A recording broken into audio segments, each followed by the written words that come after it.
ये एक मंजिल है तो रास्ते भी होंगे और एक मेंटर भी जो मुश्किलों को आसान बना दे। नतीजे संयोग नहीं होते, दूसरों से बेहतर स्कोर होते हैं। GS Score, an institute for civil services. Good career is a process, and mentoring at GS Score is driven by primarily two objectives. One is empowerment and another is excellence. This is what we are known for. कामयाबी की राह पर 1000 से भी ज्यादा निशान। GS Score.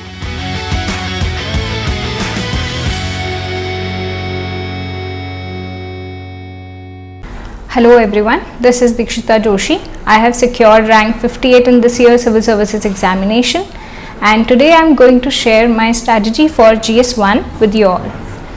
So I have scored 108 marks in GS1 paper this year, and first of all we'll discuss the resources that I refer to for GS1.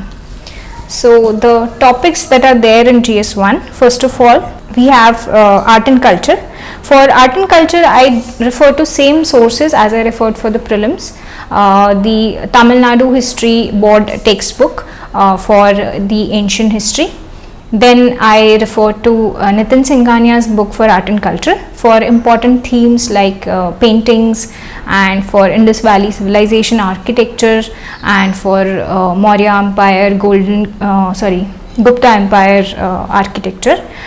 So these are some areas that are important in GS1 in art and culture. And then for history I refer to spectrum only for both prelims and mains. For history, for value addition, I will strongly recommend you the HRT notes that they have prepared specific introduction and conclusions for various topics in history, and I have used those introduction and conclusions in my answers. So you can use them. Then for world history, I refer to Vajaram notes for world history and Shreyans Kumar sir's notes for they are very crisp for the last minute revision.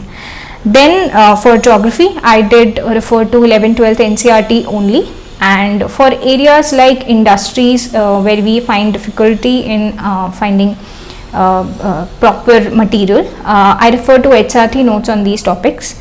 Then for society, my option was sociology, but still I would recommend you to prepare the GS portion for those who have optional sociology, to prepare GS portion separately so that your optional knowledge does not reflect in your GS answers, because that can cost you negative marks. And so for sociology, I refer to again HRT notes for different topics, and that can be, you can also use that, or you can refer to the NCERTs of society for preparing the GS portion of society. Then this was the resources that I referred to for GS1.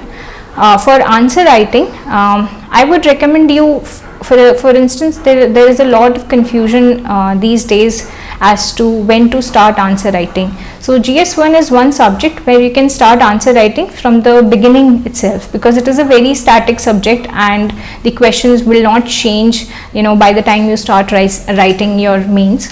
So I would recommend you to start your answer writing with sectional test of GS1. I did the same. As soon as I completed my prelims preparation for geography, history, art and culture, I started writing their answers. Apart from this, develop a paper attempting strategy for each GS paper, and based on your strength and weaknesses. For example, my strength in GS1 was society. I used to be more comfortable in attempting the society answers, and so I attempted them first, the 15 markers as well as the 10 markers. And my art and culture portion was a little weaker, so I would attempt those questions by the end. Then for society answer writing, the questions related to society, you can always break them down on the basis of the terms that are given in the syllabus itself. For example, if there is a question for example, there was a question on the issues that the women are facing right now in society. So you can always break down it on the basis of the patriarchy, on economic front, whether there is a wage gap, there is a lesser participation, female labor force participation in our country. Then what is their position in the political front? There are security issues related to women. Then there are also environmental issues that affect women more than men. So this way you can break down the portions of society topics. Apart from this, if there is any issue in society that is happening, for example, if they ask how globalization is impacting India, so that can be broken down on how globalization is impacting our society in the form of family, in religion, on our economic sphere, on our agriculture, on our on rural and urban society, how it is impacting that, how it is impacting our environment, and similar way you can break it down on the basis of features of Indian society. So this is the way I attempted my GS1 paper. One more thing that I would recommend you to do to enrich your introduction and conclusion is to quote experts, or to quote honorable members like Prime Minister in your answers. For example, there was one question on disaster in GS1, and I quoted the Aapda Mein Avsar saying of our Prime Minister. So that can be done. So first of all, from GS1 we will discuss question number 19. Are tolerance, assimilation and pluralism the key elements in the making of an Indian form of secularism? Justify your answer. This is a 15 marker question. We have to write 250 words. So first of all, define secularism. What I did in my introduction was define secularism and what features of Indian secularism are. So I created a hub and spoke model, and I wrote 4 features of Indian secularism, that is Sarva Dharma Sambhav, Sarva Dharma Sadbhav, Dharma Nirpekshta and principled intervention for maintaining inter and intra-religious equality in different religions that India follows. After this, there are 3 key words in this questions: tolerance, assimilation and pluralism. So after that I wrote these subheadings in my answer: tolerance, assimilation and pluralism, and how Indian secularism shows that, how Indian secularism shows tolerance. Through Article 14, 15, there is equality for all, irrespective of their religion. So similarly, through assimilation, what assimilation? Whether it is with tribal religion, how mainstream religion is assimilated in tribal religion, whether it is through architecture, the Indo-Islamic architecture.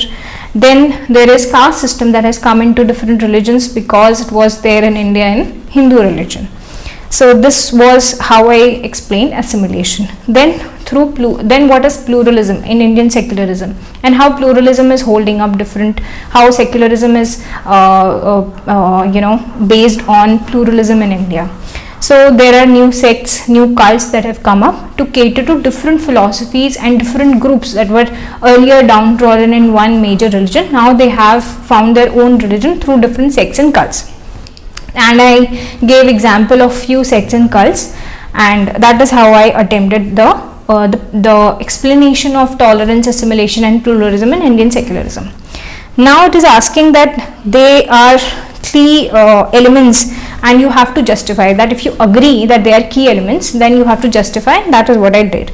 But I also mentioned a few challenges that are coming up to tolerance, assimilation and pluralism in Indian society, and finally concluded that I do believe that yes, tolerance, assimilation and pluralism are key elements of Indian secularism, and Indian government, or what India is doing to promote secularism and promote these tolerance, assimilation and pluralism. So that is how I attempted this question. The DKT platform has been immensely useful in my preparation, where I refer to various toppers videos for motivation, for strategy, and it is surreal to be here and be sharing my own strategy at this platform. And thank you everyone. I wish you all the best. I wish you all do very well in your examination, and thank you.